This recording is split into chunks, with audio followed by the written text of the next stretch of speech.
আসসালামু আলাইকুম, কেমন আছেন সবাই? আশা করি সবাই আল্লাহর রহমতে ভালো আছেন।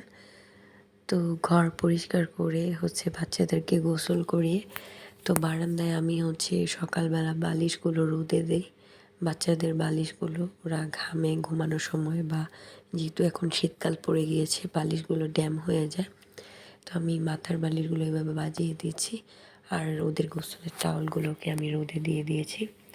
অনেক সুন্দর রোদ এসছে আর আমার বাসা যেহেতু 6 তলা, তো খুব সুন্দর রোদ আসে এখানে, কাপড়ও খুব দ্রুত শুকিয়ে যায়। তো এইগুলো আমি আপনাদেরকে একটু দেখিয়ে দিলাম। আর আমি একটু হাঁটাহাঁটি করছিলাম বারান্দায়, আমার কাছে খুবই ভালো লাগছিল। আর আমি একটু সাথে ভিডিও করছিলাম, পরে কাপড় ভিজিয়েছি, কাপড় ধুয়ে শুকাতে দিব।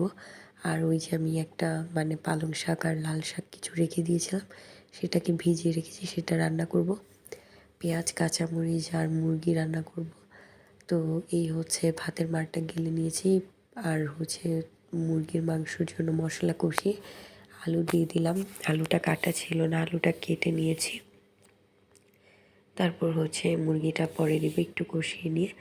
তো যাই হোক, এখানে আমি প্রতিদিন বা আগে যেভাবেই রান্না করি মুরগির মাংস সেভাবেই রান্না করেছি, নতুন কিছুই না। তো আপনারা যারা আমার ভিডিও দেখেন তারা তো জানেন, তাই নতুন করে আর কিছুই বললাম না। বাচ্চার সবজি, খিচুড়ি, ভাত এগুলো সব কিছুই রান্না হয়ে গিয়েছে। মাংস রান্নাটাই বাকি। আর শাকগুলো ধুয়ে নিয়েছি, কেটে নিব এখন। আর আমি 3টা মরিচ একটু ভেঙে দিয়ে দিলাম। তো আর শীতের দিনের বেলা খুব তাড়াতাড়ি বেলা চলে যায়। তারপর আমি ভাতের মারটা খেয়ে নিব, শাকটা কেটে নিব। তারপরে যখন বারান্দায় কাপড় শুকাতে আসলাম তখন দেখলাম যে আরও সুন্দর লাগছে বারান্দাটা। তো পরে আবার একটু ভিডিও করলাম আর বাচ্চাদের বালিশগুলো তুলে নিলাম। তারপর কাপড়গুলো শুকিয়ে দিলাম। তারপর আমার রান্নাবান্না এখান থেকে শেষ হয়ে গিয়েছে। তারপর আমি ছোটো বাচ্চা আবার ঘুমাচ্ছিল, পরে ওর আব্বু আসার সময় হয়ে আসছিল। পরে আমি আবার নামাজ কালাম শেষ করে নিয়েছিলাম। তো আমার বড় বাচ্চা আবার দই খাবে বলছে। ও আসলে মিষ্টি জাতীয় কোনো খাবারই খায় না, দই, মিষ্টি, পায়েস কোনো কিছুই খায় না, ক্ষীর ফিরনি কিছুই খায় না। কিন্তু ও বলছিল, তাই ওর আব্বু নিয়ে আসছে দই একটা।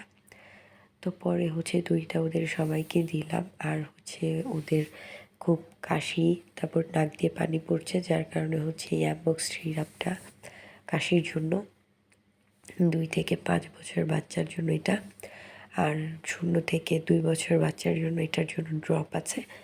তো যাই হোক, এগুলো সবই ডাক্তারের প্রেসক্রিপশন অনুযায়ী, যেহেতু আমার অনেকবারই ঠান্ডার জন্য বাচ্চাদের ডাক্তারখানায় যেতে হয়েছে, তো তাদের ওই প্রেসক্রিপশনগুলো বের করে আমি আসলে ওষুধগুলো আনিয়ে নিই।